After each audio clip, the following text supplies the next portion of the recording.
Hi, I'm Ingo from Roast Rebels, and today I have a very special guest, Steffen from the Aillio team. Welcome, Steffen. Thank you so much.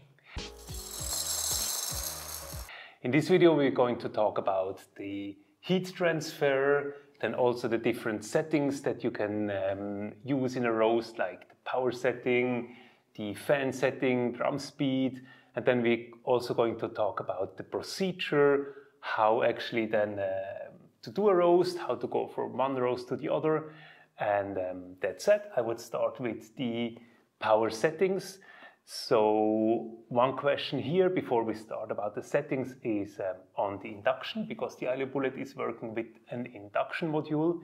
Can you explain a bit how the induction functions, and then when it comes to roasting, also like the speed of the changes, how it is in comparison to a gas roaster or to a classical electric roaster? Right. And you said it, gas roasters is probably the roaster, or actually is the roasting concept that is closest to what we do with the Bullet, with induction heating.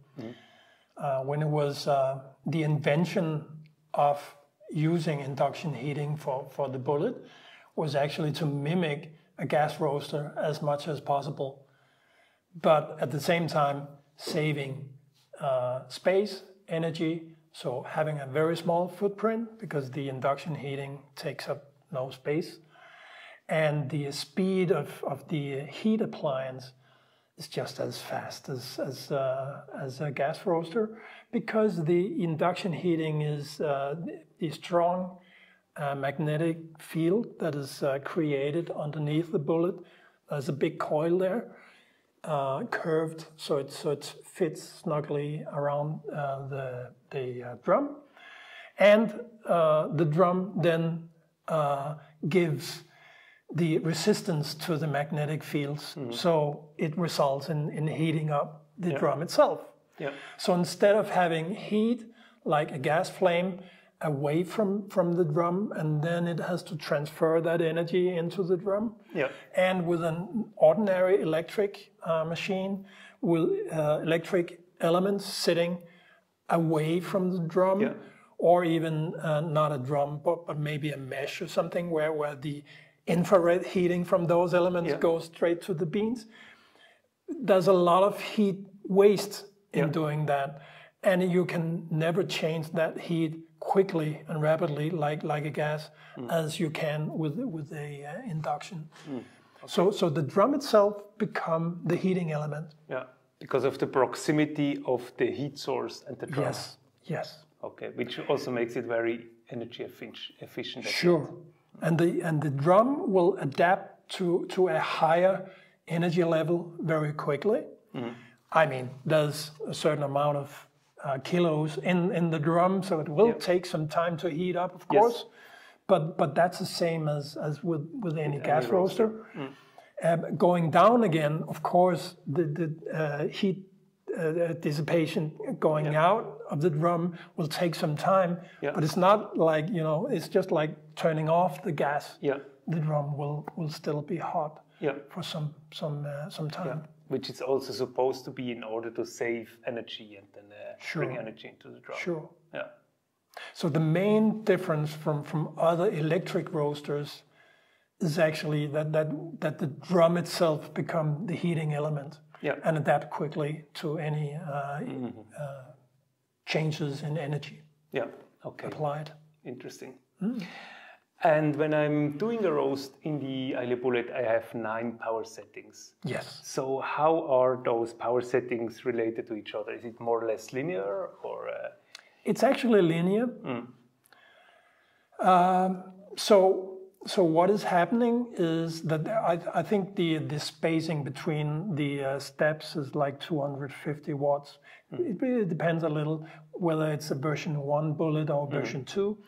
But either way, it's more or less linear, because the way you apply heat to a roast is also in roasters' minds linear.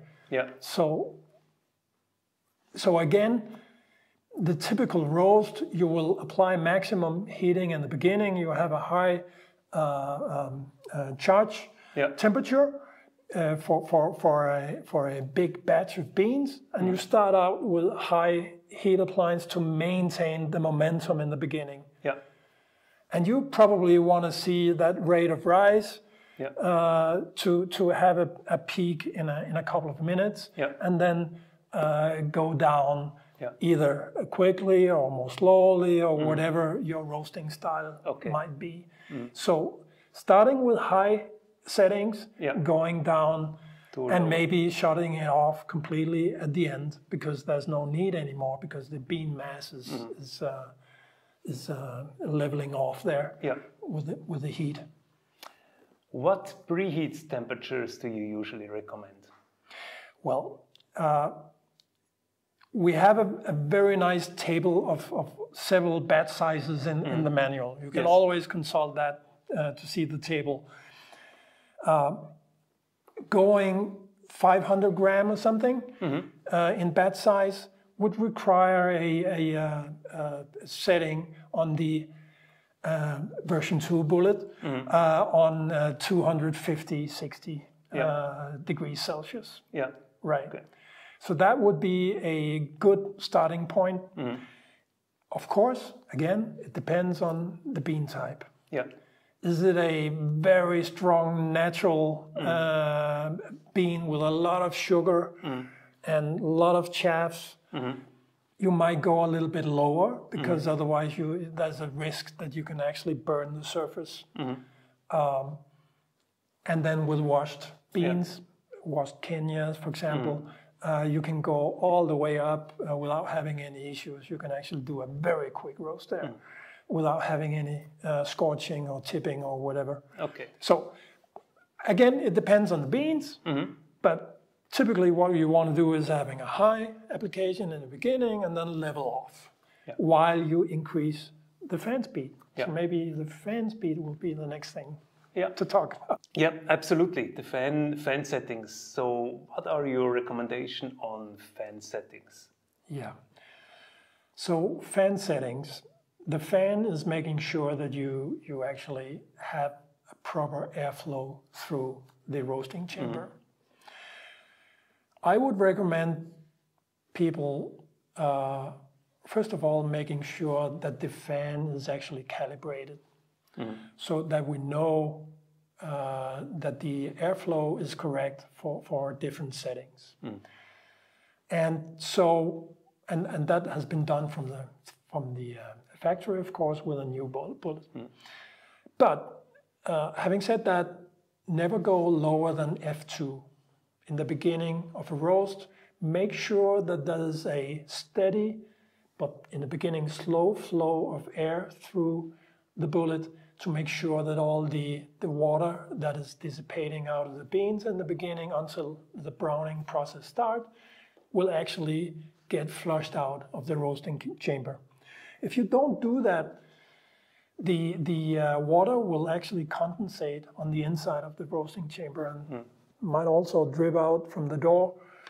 But then increase like F4 or something when you are a couple of minutes or 1 minute away from first crack.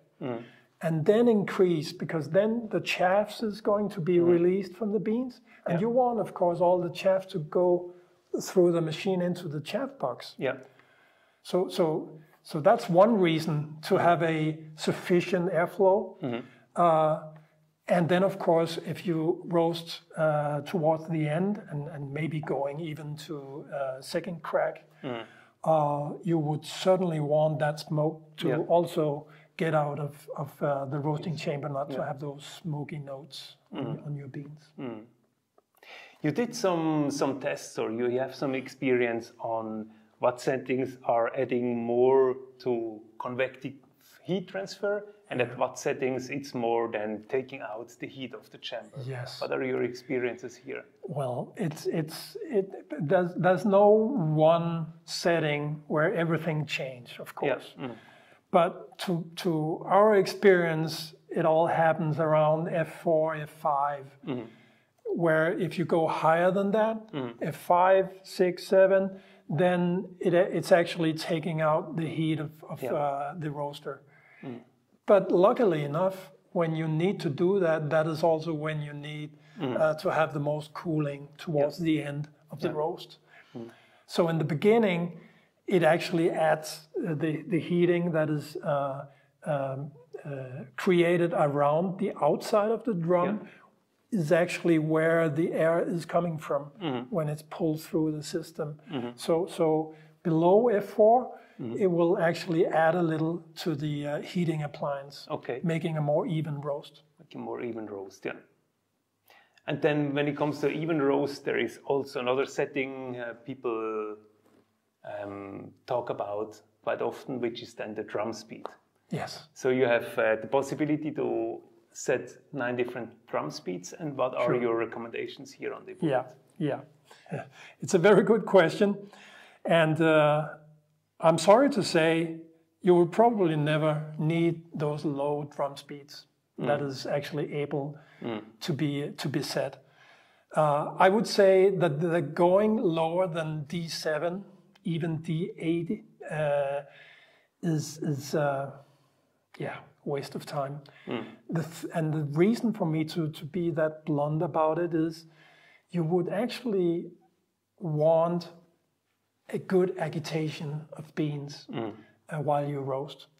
Also, we just discussed the air adding to the heat application below. If you don't have a proper agitation in the drum, you will risk not to have that air application actually working on all beans.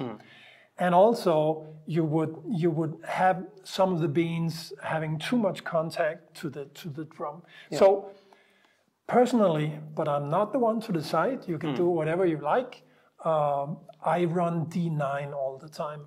So maximum agitation, and I can do that with small batches and full batches. Okay, good. This is something that I also hear quite a lot when I'm talking to experienced roasters or roasting coaches. They say drum speed can have an influence, but usually it's so minor that hardly any roaster I know is then really working with different drum speeds. So your recommendation is then have one drum speed setting. You can use 7, 8, or you even use 9. And then when it comes to fan speed, you start a bit lower and then you go up to 4 or 5 at least to bring out then the smoke and the chaffs out. And maybe at the end I will go all in with F8, 9, just to remove the last chaff from the batch. Perfect. Yeah, thanks a lot for this.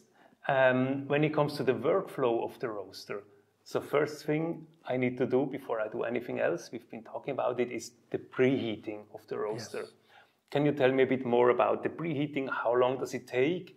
And I experience, and some other are also experiencing, it's that sometimes the charge signal is coming, sometimes it's not really coming after a couple of minutes and we already put in the beans. Can you give an instruction here on how the workflow has to be when it comes to preheating? Yes. Yeah, so first of all, starting from a cold roaster, of course it will take time until you reach a hot machine in all aspects. It's not only the drum that needs to have the proper preheating set temperature. No, it's the whole machine actually. And that's why I sometimes see users that actually start the roaster as soon as the IBTS on the front shows more or less the preheat temperature. But that's actually too early. It might be that the drum is up to speed and heat, but the rest of the roaster has not reached any equilibrium temperature-wise. And that's actually needed because otherwise you will have a first and second roast that is very different from the third roast. And you will never be able to compare those roasts. Probably you will never come in a situation where you have exactly the same happening first time of the day and then second, third, fourth. But you can help yourself a lot by waiting like 20, 25 minutes actually. And if you let it wait until it says charge in the speaker, it's typically around 20 to 25 minutes before that happens, especially with high preheating temperatures. Okay, interesting. Yeah. So you really wait until it says charge, because it can be a bit misleading. The drum is already on the preheat temperature that you want, but the whole system isn't yet up to temperature, which is something that's going to be measured inside, in particular with the beam probe. So then when the beam probe temperature is more steady and the system realizes, okay, now the system is consistent on the temperature, then it shows charge. And Ingo, you just mentioned it. That's why we love the beam probe, especially in the preheating phase, where you can actually see on your roast time scope there that the IBTS is going rapidly up to the set, and then it goes cycle up and down and up and down, and that is where I referred to just before, that some people says, okay, now it's there, I just start because I'm in a hurry. But the beam probe will incline and incline, and suddenly it will go down again. And that's actually where we measure, okay, now it's ready, because that is actually mimicking a machine that is ready and in full equilibrium. Okay, interesting. And this then also helps to do automatic roast and work in recipe mode, doesn't it? So that you have a steady preheat temperature. Yes, of course. But in recipe mode, where you change actions depending on the temperature, it's somehow working towards, okay, so if I didn't preheat it properly, then I just continue applying energy until I reach that temperature, or maybe then increase my fan speed or lower the whatever your recipe do. But that's a separate chapter. But that's why Recipies is really God's gifts, because it can compensate for a lot of things compared to the mode where you actually let the time adjust. So if I understand you correctly, when it comes to recipe mode, you would recommend to use temperature as a trigger. Yes. I mean, that's the whole idea of Recipies, right? We have possibilities to do things depending on the time that was actually passed since start. But that could also be that you want to show a message. If you're close to first crack or something, you could have a little message saying, now you should be aware and listen carefully for the first crack. That would be ways where you actually need more triggers instead of just the temperature. And you can also choose the beam probe as the temperature trigger and not the IBTS. But to me, it makes much more sense to do it to the IBTS, because then you can change the batch size depending on what you're doing. Okay. When it comes to the in-between batch protocol, or more or less, or more specific, when it comes to back-to-back roasting, how can I do a back-to-back roast in the Aillio Bullet? Well, the important key here is the F1. This one. So when you go into, you finish your roast, it says cool immediately. The cool box will start spinning and cooling down. This is where you can actually restart the stack, so to speak, and go into preheat mode again. While you're cooling your beans, and immediately after taking out the beans, you can adjust a new preheat temperature. Or if you have a recipe running, you can let that recipe repeat itself with the next roast. So you don't even have to touch anything other than saying, okay, F1, then it shows back here. When it shows back, you just press PRS manually, and it will go into preheat mode. Perfect. And then it says again, charge when it's ready to charge. Yes, but this is where you probably don't need to wait for the charge. where you can actually look at the curve on the screen, the preheat curve, the IEBTS, as soon as it reaches and starts turning down again because the preheat temperature was passed, this is where you could actually press PRS. You don't necessarily have to wait.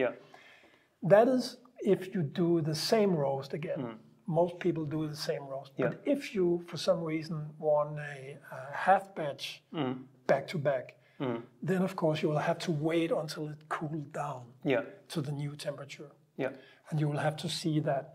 Okay. But the thing is, equilibrium temperature-wise in the roaster already happened from the first roast. So if you're doing successive back-to-back roast of the same, everything same, you don't need to wait for the charge. Okay. Interesting.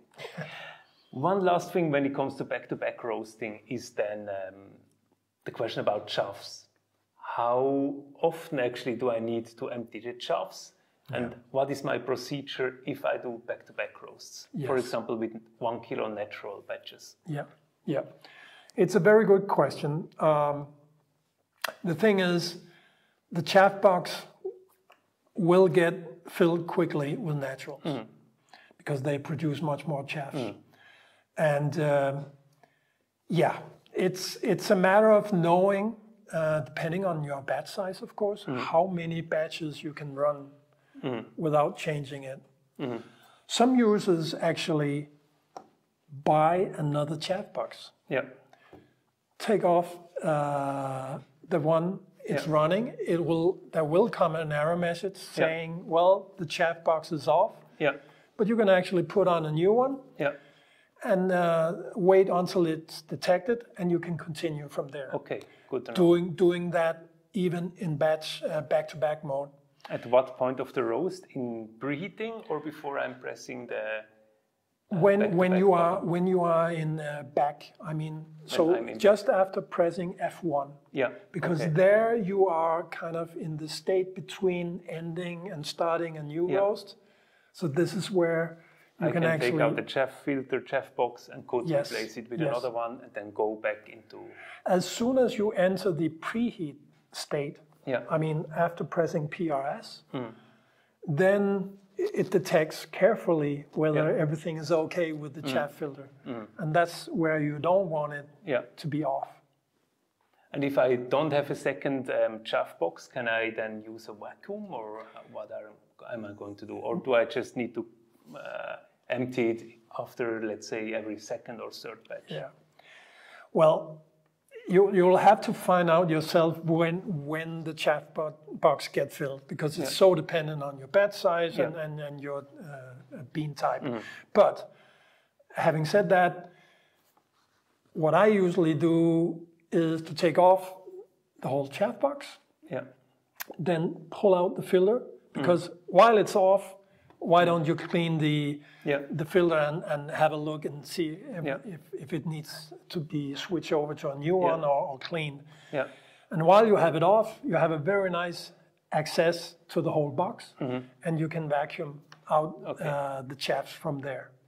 And putting back the filter, and you can go on. This is a procedure that I could do between the batches, and I would need to do then when it's in back mode. When you're in back mode. Never do that while it's preheating. Okay, perfect.